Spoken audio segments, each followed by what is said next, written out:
मैं आश्रम नहीं जाना चाहती। मेरे पति के देहांत के बाद मैं अपने इकलौते बेटे के यहाँ रहती थी। मेरी बहू का एक अलग ही रूप मुझे देखने को मिला, साथ ही बेटे का भी। दोनों के मन में क्या है मैं अच्छे से जानती हूँ। वो चाहते हैं कि मैं वृद्धाश्रम चली जाऊँ। उनके जाने के बाद मुझे यह सब देखना और सुनना पड़ेगा, इसका मुझे अंदाज़ा भी नहीं था। पर मैं मन मानकर अपने बेटे और बहू की बातें सुनकर भी यहाँ रहती हूँ, क्योंकि मुझे मेरे पोते और पोती दिखाई देते हैं। उनकी झलक पाकर मुझे सुकून मिलता है। मेरी बहू को कोई दिक्कत नहीं हो, इसीलिए मैं घर के बाहर रहती हूँ। बेटे ने थोड़ी मेहरबानी की है तो ऊपर टीन की चादर लगवा दी है। समय समय पर थोड़ा राशन दे देता है तो मैं अपना खाना बनाकर खा लेती हूँ। मैंने अपने बेटे को कह दिया है कि मेरी वजह से उन दोनों को कोई प्रॉब्लम नहीं होगी, बस मुझे यहीं रहने दें, इसी घर में मुझे मर जाने दें। मैं बस यही चाहती हूँ। मैं अपने आप को खुशकिस्मत समझती हूँ कि मेरे बेटे और बहू कम से कम मेरे लिए इतना तो कर रहे हैं। मेरा बेटा सुबह 9 बजे नौकरी पर जाता है और बच्चे भी उसी समय स्कूल जाते हैं।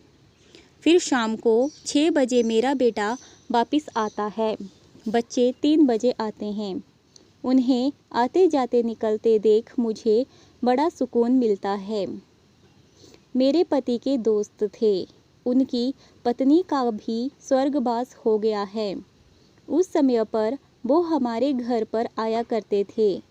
उनसे हमारे अच्छे रिश्ते थे। उनका घर हमारे घर से थोड़ी दूरी पर था। पैरों में समस्या हो गई थी, ठीक से चल भी नहीं पाते थे। वो बड़े दिनों बाद मेरे यहाँ आए। मुझे उन्हें देखकर अच्छा लगा। उनका हाल भी मेरी तरह ही था। बच्चे अब उनसे भी परेशान थे। आकर मेरे पास अपना दुखड़ा रोते थे और उन दिनों को याद करते थे। बुढ़ापा हम जैसों को बहुत रुलाता है। उनकी पत्नी का स्वर्गवास हो गया था और उन्हें चलने उठने में समस्या थी, इसीलिए वो तो अपना खाना भी नहीं खाते थे। मेरे पास आए तो मैं समझ गई कि यह इतनी मुसीबत में चलकर पुराने दोस्तों के यहाँ चाय और खाने की चाह में ही जाते होंगे। उनकी भी अपनी मजबूरी थी। वो आए तो मैंने उनके लिए खाना बनाया और उन्हें खिलाया। मना कर रहे थे नहीं खाना, लेकिन मुझे पता था कि उनको भूख लगी है।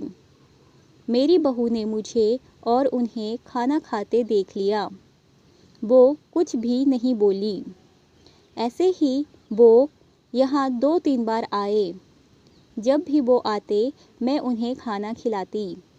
फिर उनके जाने के बाद जब मेरा बेटा आया तो बहू कहती है कि तुम्हारी माँ कितनी बेशर्म है, पता नहीं किस किस को आजकल बुलाकर खाना खिला रही है।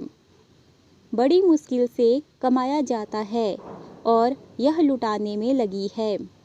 इनका राशन बंद करो, कुछ दिन भूखी रहेगी तो अकल ठिकाने आएगी।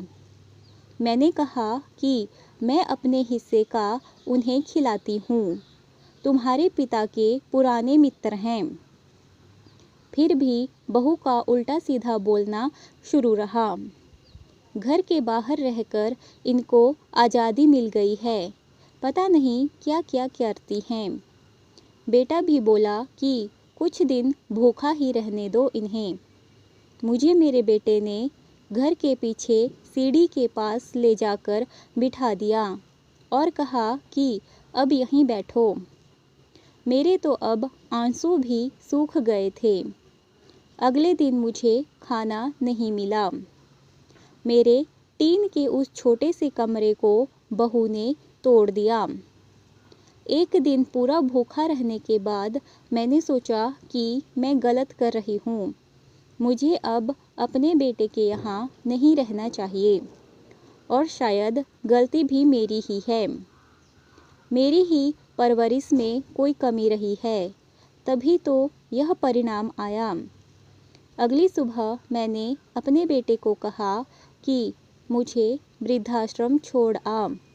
अब मैं तुम दोनों को ज़्यादा परेशान नहीं करना चाहती। बहू ने कहा कि एक दिन भूखी रही तो अकल ठिकाने आ गई। बेटे के चेहरे पर भी अजीब सी खुशी थी। जल्दी से तैयार हो गया मुझे छोड़ने के लिए। बहू कह रही थी कि आज की छुट्टी ले लो, यहीं आसपास मत छोड़ आना, कहीं ये 3 दिन में वापस ना आ जाए। मैंने अपनी बहू से कहा कि बेटी चिंता मत कर, मैं अब नहीं आऊँगी। मैंने अपने पोता पोती को गले लगाया। मुझे पता था कि अब मिलना नहीं हो पाएगा। बेटे को भी चाहती थी कि एक बार जी भर के गले लगा लूं, लेकिन वो बोला चलो जल्दी करो। मैंने बहू को कहा कि बेटी अपना ध्यान रखना। मेरा बेटा मुझे छोड़ आया। वहाँ आकर मैंने देखा कि मेरी तरह कई हैं। थोड़े दिन उदास रहते हैं, फिर सच को स्वीकार कर लेते हैं। मैं अब यहाँ खुश हूँ, कुछ काम भी करती हूँ। मैं चाहती हूँ कि ऐसा कहूँ कि ऐसा किसी के साथ ना हो, लेकिन ऐसा कब किसके साथ हो जाए कोई बता नहीं सकता। लेकिन माँ बाप को ऐसे समय के लिए भी तैयार रहना चाहिए।